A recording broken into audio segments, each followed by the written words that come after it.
What do we know, everybody?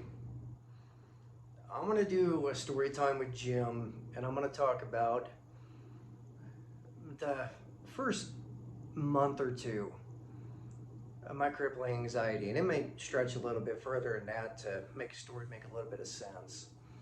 But I'll talk about my very first panic attack and, kind of what led up to the severe anxiety stuff and how I coped with it. Because it wasn't fun. I mean, I didn't have a support system. I didn't have anybody helping me. It was a pretty miserable time. But a bit of a backstory.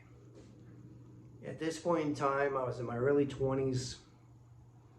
I think 22, 23, give or take. I don't think I was older than 23. I might have been. I don't know. I don't remember, to be honest with you. But I was working as a butcher. And I loved the people I worked for. I loved my job. It was a great time. I was the happiest I'd been in quite a long time. I was proud of what I did. I was proud of the place I worked. And the people I worked for, they wanted to spend more time with their grandkids. So they floated a couple that come from out of California. And it's quite a change going from California to middle of nowhere, Nebraska. But when these people showed up, they seemed like really nice people. They were easy to get along with. You could talk to them. They were fun. But it did not take long for you to see that they had their own vision. They didn't want to train. They didn't want to learn. They wanted to do it their way, and that was the way it was going to be. Well, I tried to go in with a positive attitude. As heartbroken as I was over the whole deal, I still rode for the brand. I loved my job. I knew I was going to do great things. I had a good reputation.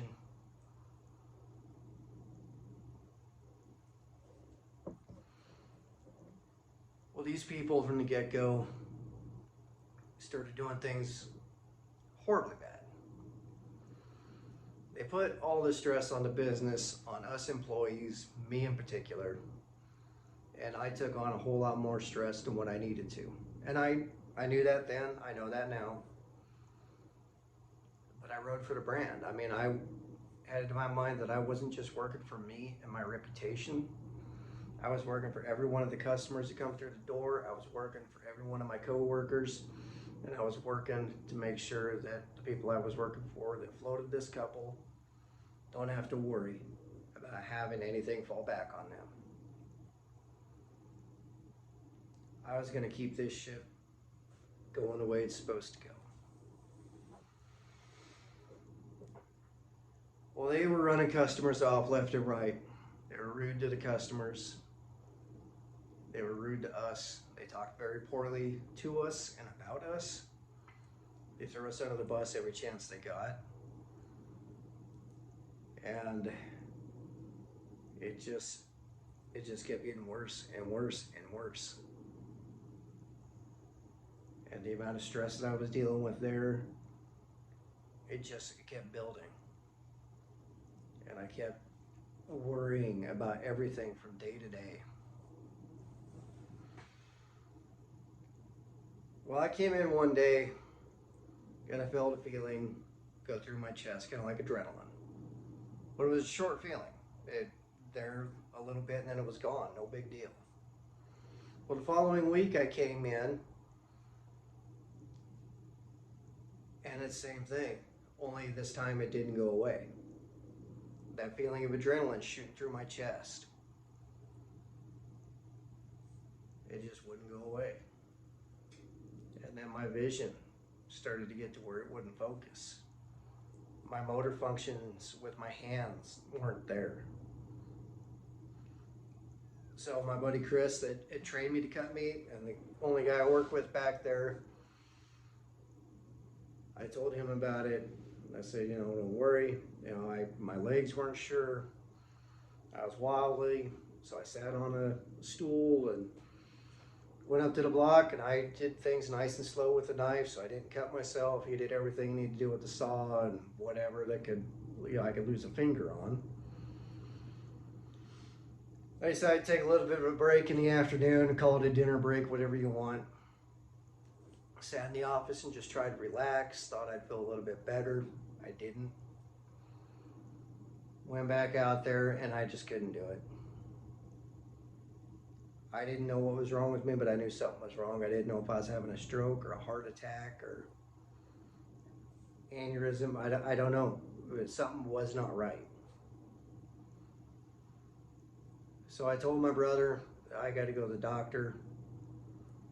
So he texted my mom. He drove me to the doctor. Went back there with my mom.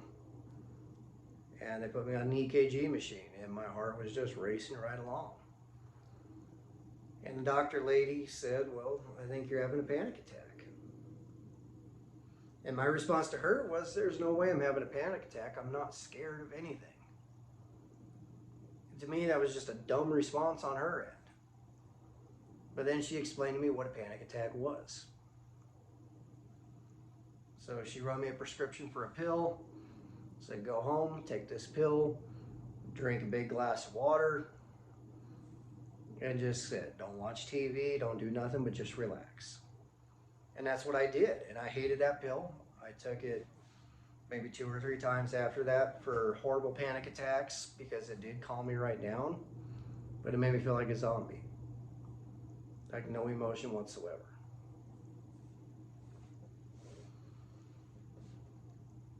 Well, over the coming weeks, it got worse every day. When I laid down to go to sleep, when I would get to where I'm ready to, gonna fall asleep, panic. Just like a flip of the switch, like my mind knew exactly when I was gonna go to sleep and it just wouldn't let me. I wasn't thinking about anything, it was just happening. Sit up in bed, cold sweat, breathing hard, trying to take deep breaths, trying to calm yourself, and just going through that night after night, all night long. Work kept getting just worse every day after day after day. With customers coming in complaining about the couple, and the couple complaining at us because they're losing business because, of course, they couldn't do anything wrong. Restaurants calling me, and we served all the meat to all the restaurants, and they're calling me complaining because they're not wanting to give the restaurants their discounts. And when that guy, the husband of the couple, tried to go in there and mess with the meat, he just screwed everything up. Had a big old curly Q mustache. It was all greased up, and he would sit there and just play with it with his fingers and then stick his hands right in the meat. And you can't do that. You can't.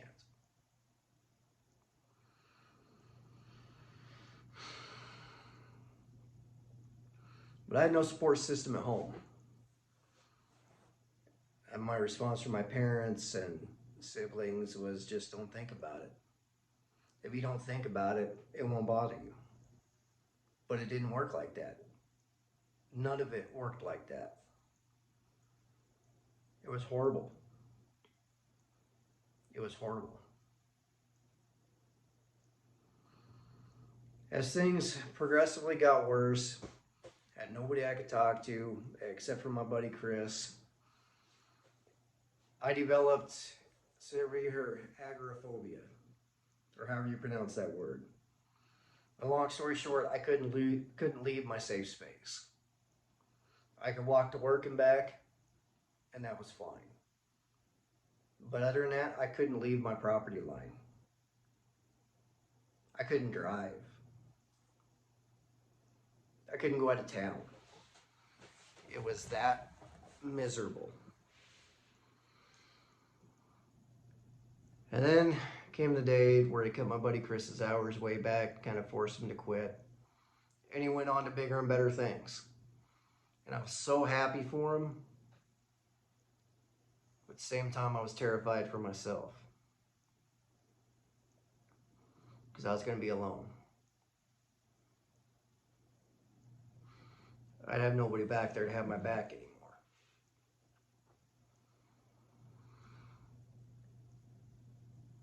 I didn't know what to do. I'd quit chewing. I'd quit anything with caffeine or sugar in it, because any of the stimulants, even thinking about them, would give me a panic attack. I had to try something that would help. I couldn't afford to go to a therapist. I didn't want to go get all sorts of pills because of the way that one made me feel.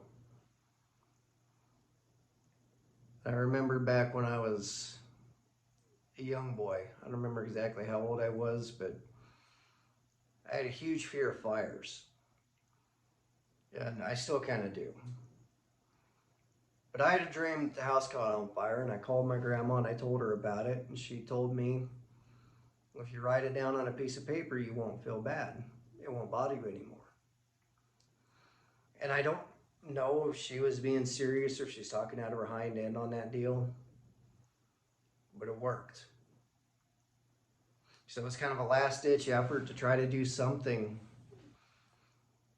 I started a journal. I grabbed a notebook and I wrote in it. And I wrote in that thing every single day. At least one page front and back. And it helped. It helped just to get that out so it wasn't locked in here. At this point, my motor functions weren't great with my hands. My legs were wobbly. I had a static feeling in my head constantly, and just a ton of pressure inside my head. Felt like my brain was going to explode. And everything was really surreal. Like, it was like I was watching myself live my life. Like, everything was way too real. Everything was way too real. It was always, this is going to go wrong, and this is going to go wrong, and this is going to go wrong. Instead of just living your life, it was always looking at the bad things that could happen in any given situation. And I had no control over that. It was all in here. Well, as the journal started to help, I decided I wanted to try to find something that brought me joy. As I got those thoughts out, I thought to myself, I want something that's going to bring me a little bit of joy, and I want to focus on that. So at the time, Wheat Thins had a buffalo flavor. I don't know why they discontinued them. I don't even think anybody's ever been given a good response as to why they discontinued them, but they were the best Wheat Thins ever. I loved them. It was a simple joy. I love those Wheat Thins. Bread guy that came in, really cool dude. He was working as an athletic trainer on one of the Tampa Bay Rays farm teams. His dad had the company deliver him bread, and he got sick. So he gave all that up to come help his dad out. Really good dude. And when I got out of the business, he was getting ready to go, I believe, work for one of the San Francisco Giants minor league teams. Really cool guy. But we got to talking one day, and he brought in an Assassin's Creed game for me. And I don't remember which one it was, but it was back in kind of the revolutionary times, had Native Americans and all sorts of stuff. It was a good game. I played it for a week, tried to give it back to him the next week. He said, "Nah, man, just keep it. I beat it. I'm not going to play it anymore. You keep it." That's probably one of the best things anybody did for me at that point in time. Because I couldn't watch sports games. I couldn't watch scary movies. I couldn't watch drama stuff. And playing sports games and playing like Grand Theft Auto and things like that, I just couldn't do it. Because of the anxiety. Well, that game, and I got such fond memories of sitting there eating those wheat thins, drinking my big cup of water, and playing that game because it got me out of my mind. It put me into a different world, a peaceful world where nothing bad was going to happen to me. It wasn't stressful, it was relaxing, and I'm not a big fan of fantasy games or anything like that, and this to me was more like being a warrior in, the old revolutionary times. Just being kind of that lone wolf, which is what I kind of was at that point in time. But I found two things that made me happy. That game and those wheat thins. And as I was doing that to help myself out, I thought, you know what, I need to do something more. I need to do something better. Because I know that I'm not going to carry myself overnight with this deal. I'm not going to be normal. I'm not going to feel normal. But if I can get just a little bit better every day, then that'll be a win. Instead of looking at big steps, look at baby steps. So maybe I don't make it over this next hump tomorrow, or the next week, or the next month. But if I keep making way up over that hump, then I'm doing fine. So I got a playlist together on my MP3 player that was calming. Something I didn't have to think about, something I didn't have to analyze. And I would go in the alley behind the house and I'd walk back and forth within the property line. And every day I would force myself to go a little bit further. And I would say a little bit further, it was a little bit, maybe 3 feet, 4 feet, 5 feet. But just to prove to my subconscious that, you know what, it's all right. And as I was doing all this, I was trying to pick something out that I found beautiful. Whether that be a tree, a leaf, somebody's lawn, a flower, a weed, a cloud. I would pick something that was beautiful. Focus on a bird, squirrel, something. And I did that every single day. And there were times I'd walk 2 or 3 hours just pacing back and forth. And you know what? It worked. It worked. And I cannot tell you how excited I was and how proud I was when I finally made it to the end of the alley. And I think that took maybe 3 months to be able to do that. I mean, it sounds pretty nuts, and it is. And believe me, I felt nuts back then. But I was so proud of myself.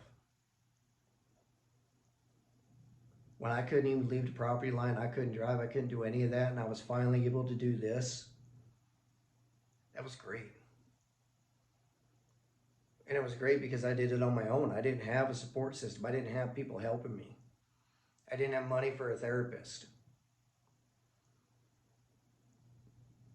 And we all overcome obstacles every single day, whether they be at work or at home, out and about in public, whether they're mechanical, technical, personal, psychological, doesn't matter. We all overcome obstacles every day.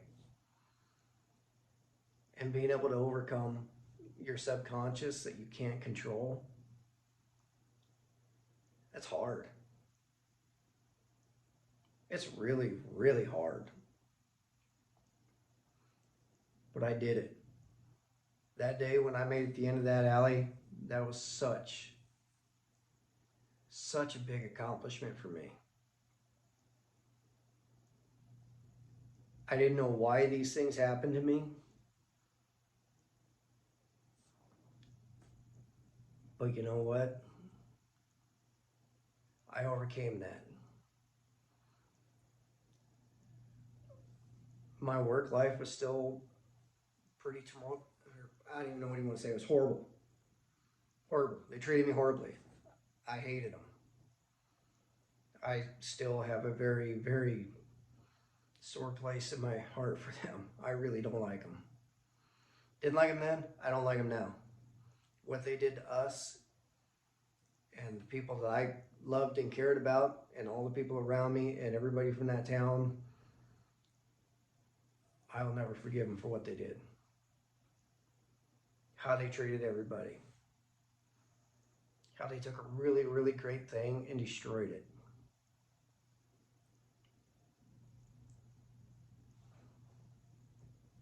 And the first few months of that anxiety, it was horrible. Your sleepless nights. I mean, the motor functions were a crazy thing, especially as a butcher, your hands shaking or whatever. But I found that when I was focusing on what I was doing, cutting the meat and trimming things and whatever, I was still great with a knife, still excellent at my job.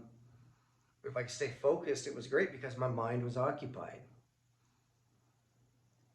But it was just normal things where I could focus and I couldn't make my hands do what they wanted them to do.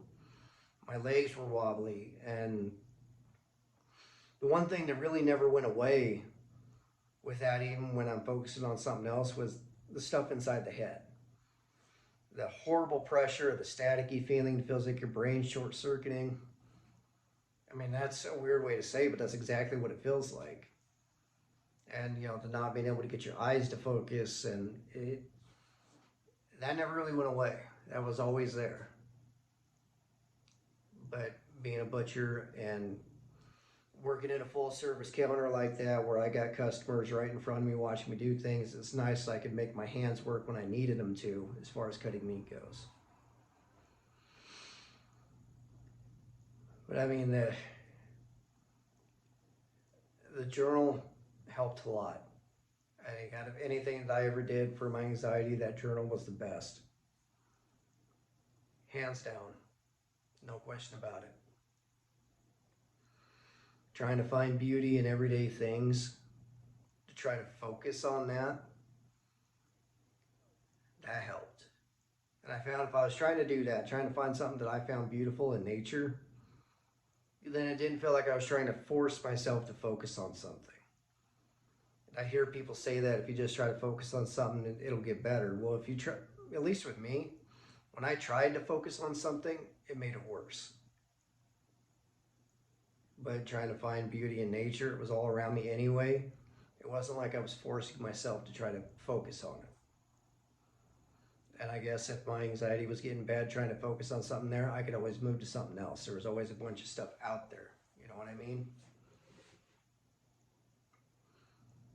The first couple of months, they were horrible. They were awful. And work, from that point on, continued to get worse and worse and worse because of those people. And eventually I jumped ship.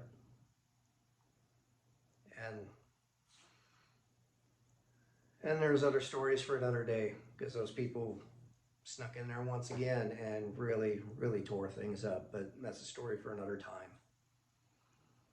But main point is, I mean, that was years ago. I still got anxiety problems, but they're manageable. They are manageable. They are not severe and crippling like they were. But when all this stuff came on, it came on at once and it hit hard. Just out of nowhere. I mean, it was like something flipped a switch in my mind and I was done. It was bad. Really, really bad. But I got through it, little by little, with no support system. I made it. And I'm proud of myself for what I did. And I'm proud that I went through it first. Because one of my brothers went through a lot of what I did too. And I'm so happy that I went through it before him, so when he had issues, I could be there to talk him through it.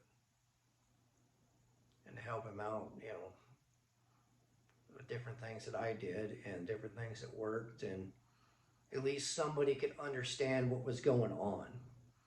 And I think that's really all I wanted back then, is somebody to understand. And I didn't have that. But at any rate, guys, I've went on for long enough. If you stay to the end of this video, I love making these things. I love telling these stories.